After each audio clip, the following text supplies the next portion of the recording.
The following was recorded in front of a live studio audience at the Studio 21 Podcast Cafe. This is the United Podcast Network. Welcome to Easy Money New England. Oh, can somebody help us here? We can, because we are real estate and mortgage professionals. There you go. It says come in and browse. That's right. Come on in, listen up and learn. How long do you intend to browse? In a short period of time, our panel will teach you some tricks that might make your house buying easier. You know, ask her how long she intends to browse. You might not be looking for a mortgage today, but we'll get you ready. You don't look like browsers. Are you looking? No, what do browsers look like? Yeah, maybe I'm half browse. On his father's side. This is Easy Money New England. Let's show the lady we're browse. With your host, Brian DAmico. Look at us, we're browse. One more word out of you and he gets it. Hello, and welcome to another edition of our show, Easy Money New England, where every week we bring you money-making opportunities or money-saving tips, all in and around the areas of real estate. Our show, New England, today with us, we have a real estate agent team called the Vasco Group, and they're out of Wallingford, Connecticut. They've been together now for roughly 5 years, but have been in real estate for a very long time. And what better people to talk to understand the market than, successful real estate salespeople. This group is also with Keller Williams out of Connecticut. And without further ado, welcome to our show. Thank you. We're looking forward to it. All right. So we're here with Katharine, Shepard, and Kimone, Vassell. And yes. Who should we start with? Who can I start with? I'm just going to ask you a question. So right now, people listen to the podcast. They might be driving around. They might be talking about, possibly buying a house. I get this question all the time because, I own a mortgage company and we talk to a lot of customers. And everyone always asks me, is now the time to buy or is now the time to sell?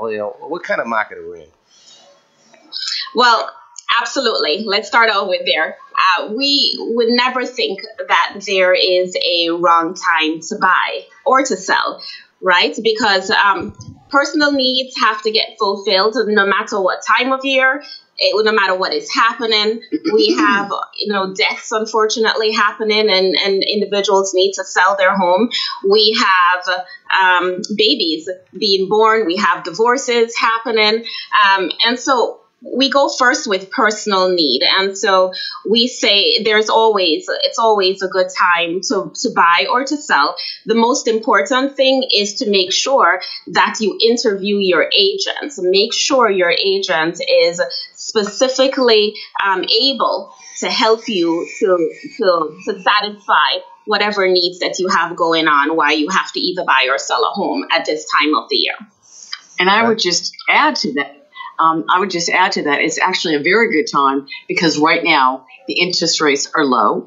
And when spring comes, there's going to be more people looking to buy or sell homes. And so you're going to have more competition. Right now, you're not going to have much competition at all. Right. Just to piggyback off of that a little bit, Brian. So whenever we meet with the sellers, let's say in the winter months, because we're just coming out of a snowstorm. So when I go out and I meet with the sellers, what they're saying is, hey, Kim, come back and see me in the spring because in the winter, people are just going to want me to give away my home, right? Because who sells? Who is buying real estate in the winter months? And we're here to say everyone is, right? Think about the time of year that we're in. We have New Year resolutions happening. So it's a new year and people want to buy a home. They want to be homeowners. And guess what? People are filing their taxes early. And so they have a little bit of cha-ching in their pockets so that they can work with down payments. And those buyers, they're excited, and they are out looking. I mean, I had one of my agents on my team. She was doing a home inspection yesterday in the snowstorm. And so it comes down to individual needs, a need for the seller to sell, the want for the buyer to find their home of their dream. And, Katharine is right. The interest rate is still good and inventory is tight. Inventory is at its all-time low. So what is happening? We're seeing multiple offers. we're seeing bidding wars already happening, which means that there are a lot of disappointed buyers out there with their cash in hand still for their down payment who we're out again looking for a home with. So if you have a need to sell because of the circumstance that you're in, it's always now. It's always now. Sounds good. Now, if, say there isn't a circumstance, say I'm just, I went to college, I'm getting out of college, I'm thinking about buying a house, now's the time, I've been, I got a good job, would you put fresh money into this market is really the question I get a lot is, and I always tell people, well, you can't time the market. It's similar to the stock market, right? You can't always get in at the right time. You can't really time it. But I just want to see what your idea is around that, because everyone says, oh, I'm going to wait for the market to go down. Well, interest rates might be higher back down then, and you might not be able to afford that kind of house that you want today. So, what's your take on someone that just comes in, not really of, actually that is a life circumstance because they might be living with their parents and they want to get out of there. Right. So, or they might have bought their first home 20 years ago, and now they've outgrown their home. They bought their home right out of college. It was a small, nice first time starter home. Now they are married and they have a family and they're tight. Kids are sharing rooms and they're having dinners in the living room, because they don't have a dining room. They didn't need a dining room coming out of college. Right. And so it comes back to their circumstance. What are they looking as a family life upgrade? And I want to wholeheartedly agree with what you say. People, they always say, let's wait. What are you waiting on? Because interest rates are low now, buyers are able to afford more with the money that they have. And so get in the game and let us make sure that we are finding a mutually beneficial ground for both the buyer and the seller to meet on. You wait another year or 2 years from now, guess what's going to happen? Interest rates are going to go higher. And so buyers are able to afford a smaller home, and because they have to make their money stretch even further. So now you're out of the market again because they can't afford the house, for the price point that you wanted to sell at. So it is, contact a real estate professional, and so we can make sure that it is mutually beneficial for both parties. And just to say something else, but go back to what Kimone said in the beginning, now is the time. There's no time like the present. So I believe it's definitely time to get into the market now. Brian, one of the things that's on my heart are the short sale market. Yes. Being in this business and having life happen, we are seeing in Connecticut where there are more short sales that are going on the market and more foreclosures happening more than any other state, because we're on like the tail end of all the real estate stuff that happens. It happened in Florida first, and then it kind of like comes its way up north, and we still have sellers that are out there that are on the water. For whatever reason, they haven't been able to pay their mortgage. Maybe a death happened, or a sickness happened, or downsizing in their jobs, or job loss. And they're sitting on that real estate asset, and they're becoming to be depressed, right? Because they've probably emptied savings.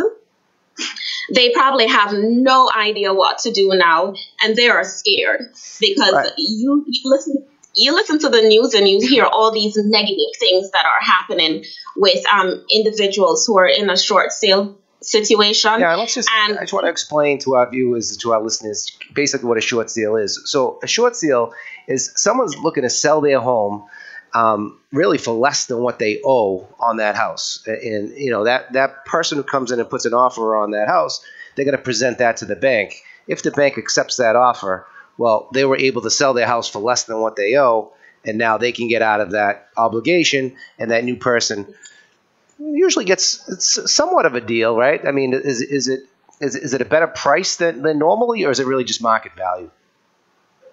I think it still comes down. I know it still comes down to market value. Yep. It still comes down to what is that we can get for your home. Yep. So are you seeing a lot of inventory now, or you see a lot of inventory coming on the market that maybe, do short sales or foreclosures? Yes, absolutely, yes. We're seeing homes that are coming on the market that are short sale homes. We're seeing a lot of foreclosures that are coming on the market. And I think that this is an education bit for both sellers and buyers. For the seller that's out there thinking about what do I do when I'm in this predicament, we're gonna have the same resounding message, like now is the time. Speak to a real estate professional so we can help you to get from underneath that home. And for those that, for buyers, don't skip over a short sale home. One, you are probably going to get a better value than some of the other homes in the neighborhood just because of the circumstance of the short sale, the fact that we have to negotiate a bit lower to be able to move that home. And yes, it's going to take a little bit longer, but don't grow weary, right? Have faith that if this is going to be your home, then all right, if it takes a couple extra months so that we can work through the banking process, then let's budget for that. Let's do the right thing for all parties that's going to be financially beneficial.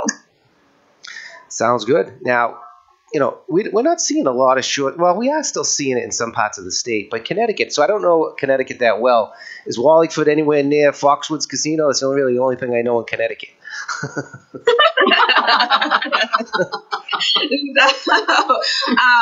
It's south of Hartford. If you think an hour and 45 minutes is near, right? Because again, it's all perception. Right. Then I would say not so much. Okay. I thought maybe people were spending too much time at the casino. Maybe that was the problem. And then come over and buy a house. Yes. Sell a house. We've met a few. Okay. So tell us a little bit about the Vasco Group and tell us, what's the advantages of using a Keller Williams agent?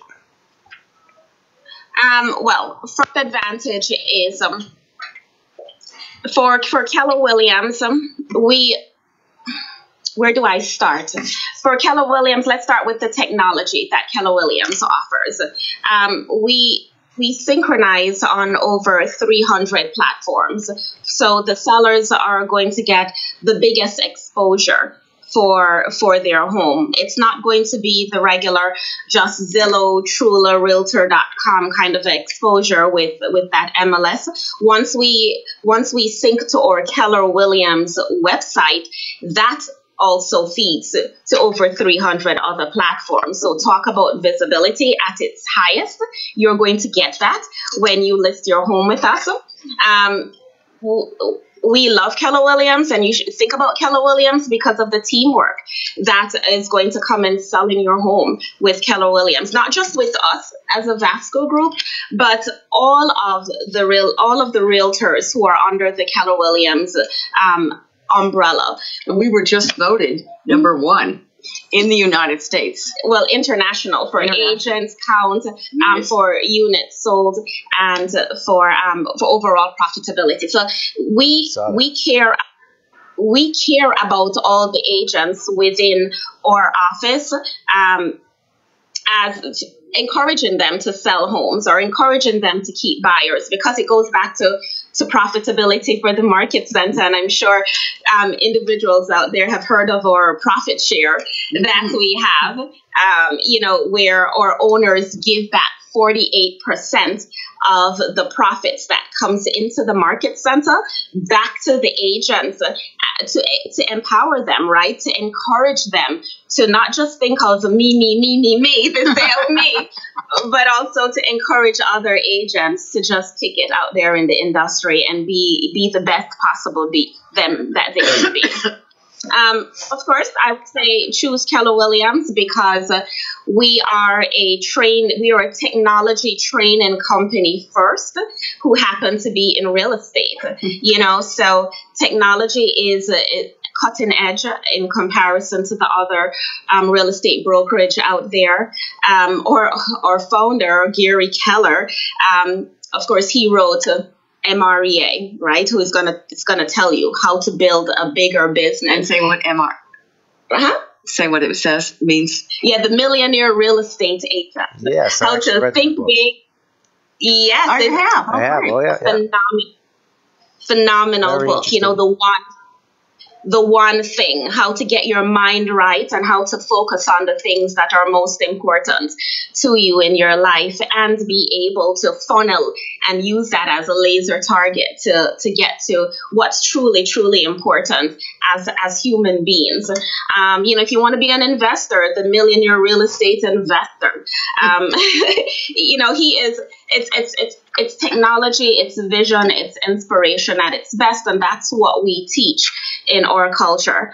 And, you know, last but not least, it's our core belief: God, family, and then business, and in that order, because we believe that who we are in business with matters, right? The old adage, the birds of a feather flock together. Yeah, of course. Yeah, we believe as a company that you know, who we keep company with, they contribute to our lives negatively and positively. And so we bring that to the workplace, and we make sure that we're always working, we're always being inspired to be the best version of us. And so as a seller or as a buyer, you get a Keller Williams agent who has literally, you know, drank the Kool-Aid or bought into the system. And you're going to get someone who is, you know, not looking out just to make another buck. You're going to get someone who is looking out for you and what's in the best interest for you. Right. And I know that, you know, a lot of this talks about, you know, building teams and setting up your system where you have teamwork, and you have, you know, obviously the Vasco Group, you guys have been together for a long time. You know, if you could kind of tell it, like, say I'm a seller right now. I'm thinking about selling my home, and they really want to know, you know, who is the Vasco Group? You know, tell us a little something about your background, or how you got into real estate, or just, you know, tell us about yourselves that you would actually like to share with a seller or even a buyer. Okay. First of all, our webpage is vascoproperties.net. Okay.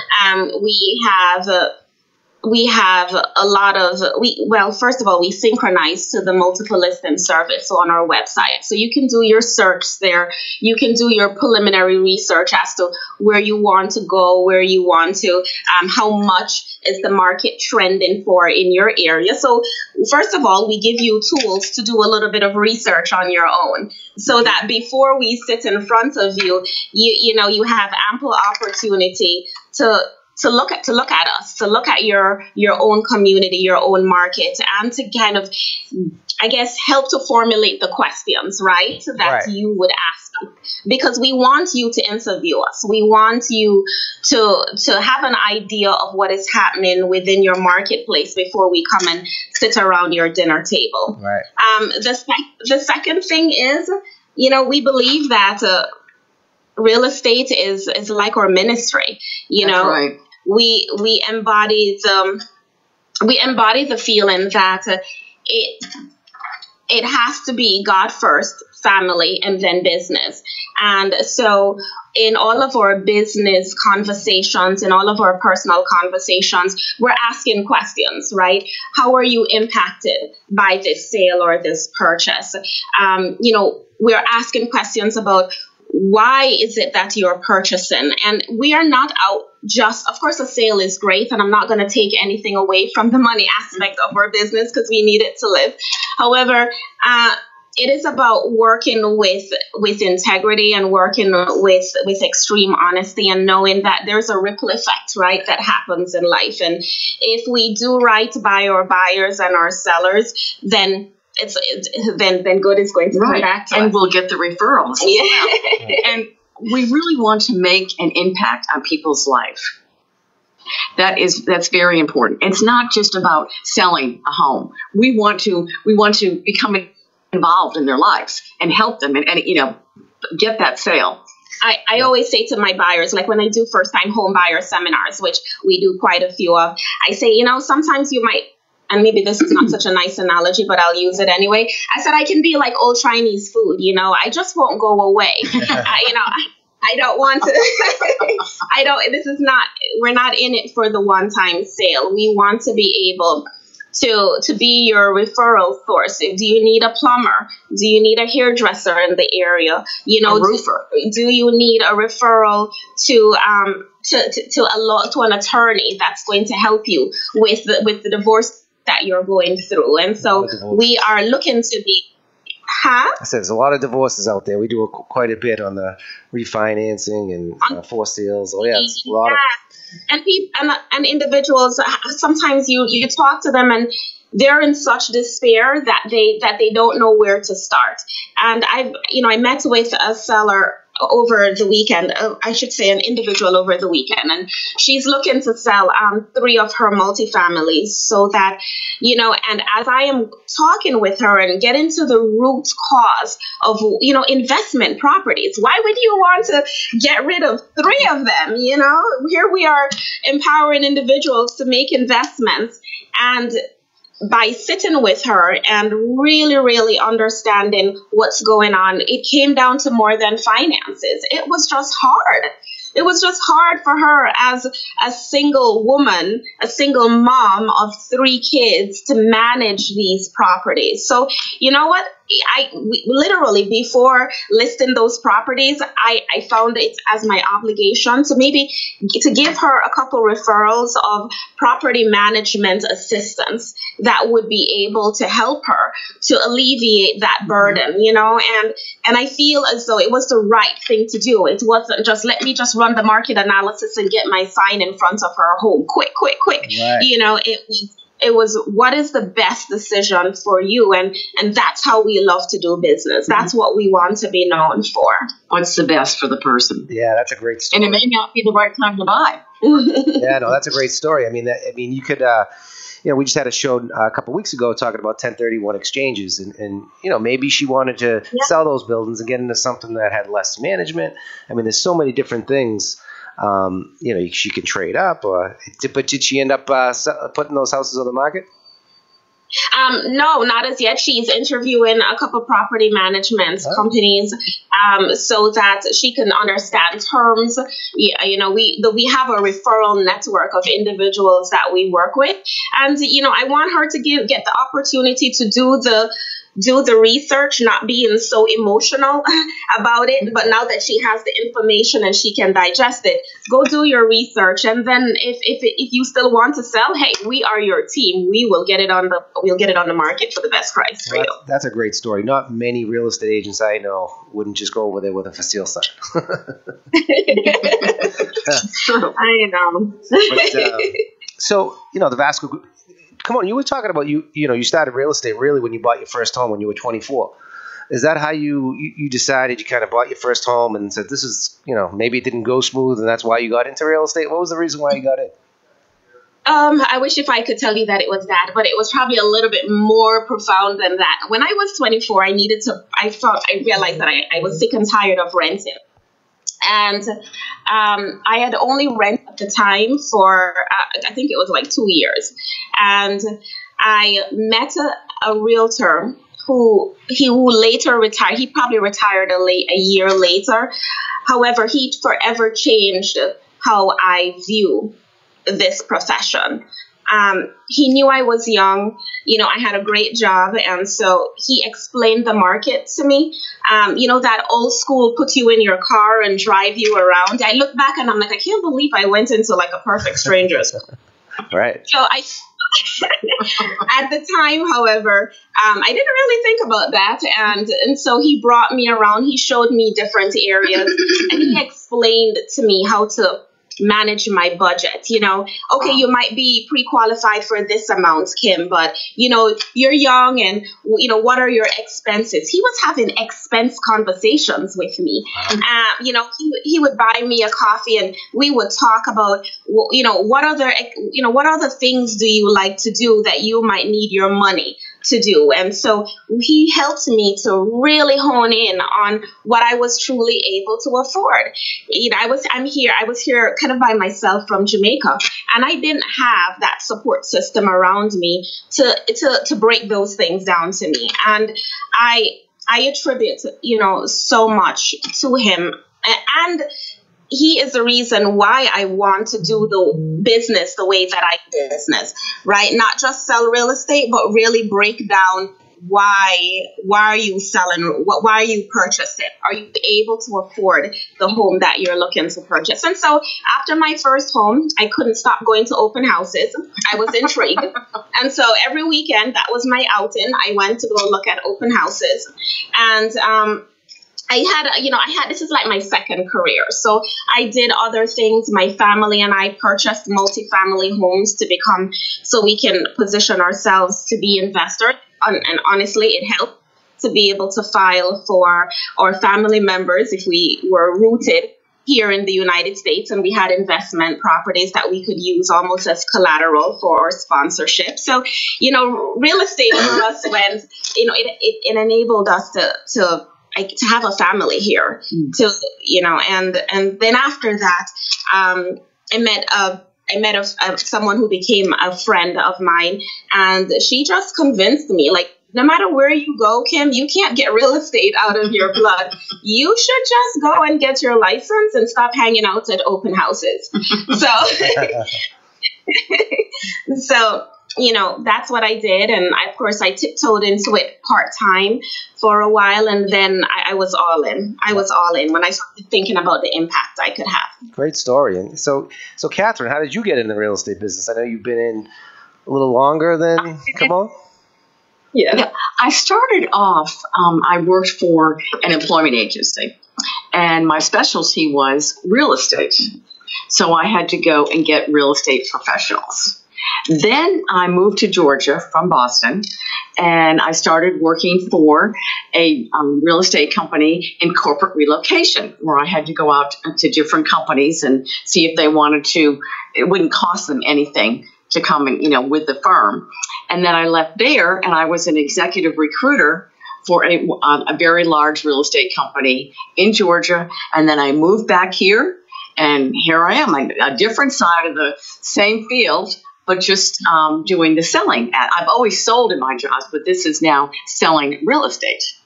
And I love it. It's great. That's a great story.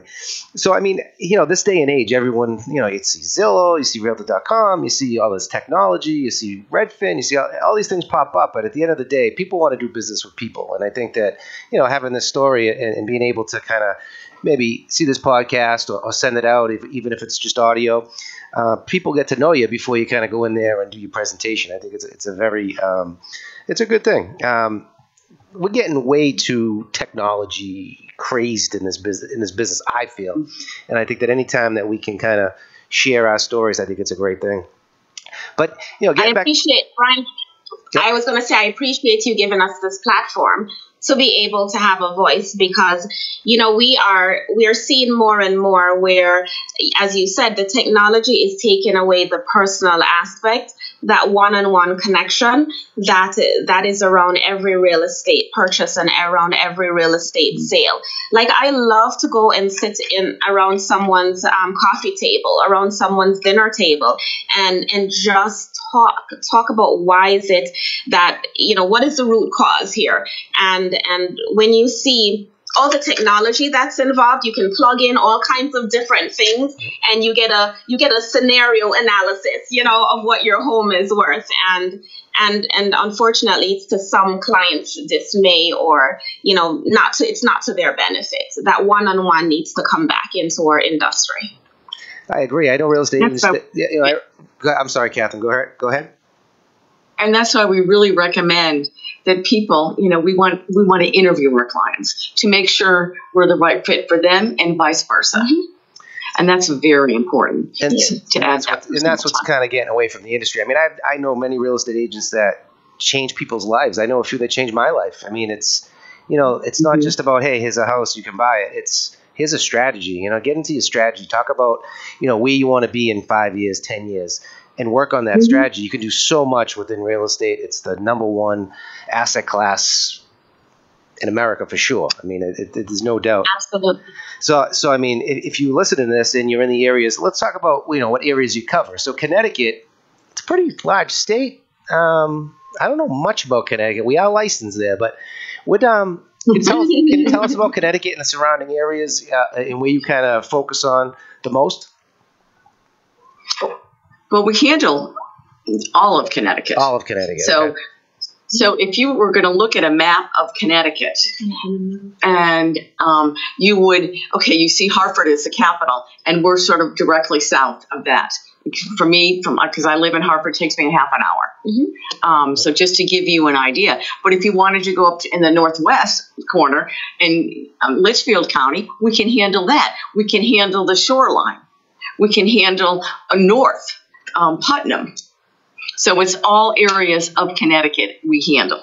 And Brian, one of the important things with that I have to agree with Katharine and just say is when we say we, so our group, yes, our team, we'll handle wherever the need is, right? If we need to jump in our cars and drive, we will, because first and foremost, it's the customer first. We want to have that opportunity to sit and have a conversation with you. However, there has been instances where I go and I sit at someone's coffee table and I realize that, okay, I just drove, 45 minutes to an hour to get to them. And let's talk real life here. Based on their need, based on what they want myself as an agent or an agent to do for them, it's going to be hard for me to fulfill driving an hour. Right? Yeah. Every time they need to have a conversation with me or we need to review something about the home. And again, this is where our network of Keller Williams agents come in. Because in a heartbeat, because I've sat around their dinner table, because I understand their needs, I can pick up the phone and I can call another Keller Williams agent and I can say to them, because it's our culture to have these conversations, I met with this family. Here's the scoop on what's happening with them. I need someone who is closer. I need someone who can go in and check on her because she's elderly. I need someone who can satisfy a particular need that because of distance, I'm not able to satisfy. And that's me just being real about the distance that it's going to take, to be able to help them. And so it's truly a benefit to be in this culture because it's not just about us selling a home. It's about us having a network of other agents that we can tag to help us cover the state. It's great. It's power of teamwork, power of the network, which is great. And so you cover all areas of Connecticut, which is great. And so if everyone's listening out there and you're looking in Connecticut, we all know inventory is low right now, but when the spring market hits, we're going to have plenty of inventory. And what would you like to add? Would you like to add anything else, Katharine or Kimone? Yeah. If you are looking, you can reach my cell number. My email is the Vasco Properties Info. So that's V as in Victor, ASCO Properties.info. That's our website. That's our website. Yep. And you'll have all of our contact information and contact emails on there. So instead of rattling off a bunch of numbers for you, it's VascoProperties.info. VascoProperties.info to get in touch with us. And again, the right time is now. Because if you have a reason to buy or sell, let's sit and talk about it now. Let's figure out how we can help to satisfy that real estate need for you now. Don't wait. There is nothing to be gained in waiting. That's true. There's nothing to be gained in waiting, and we're here to serve you. Sounds great. So, Katharine and Kimone, thank you for coming on our show today. And in closing, I just like to say, Easy Money New England. We come to you every week, and like we like to say, there's no such thing as easy money. And, there's people that can make it easier, but no such thing as easy money. If you have any ideas, give us an email, info@newfed.com, and we'll see you next week. Thank you. Have a good. Thank you. Bye-bye.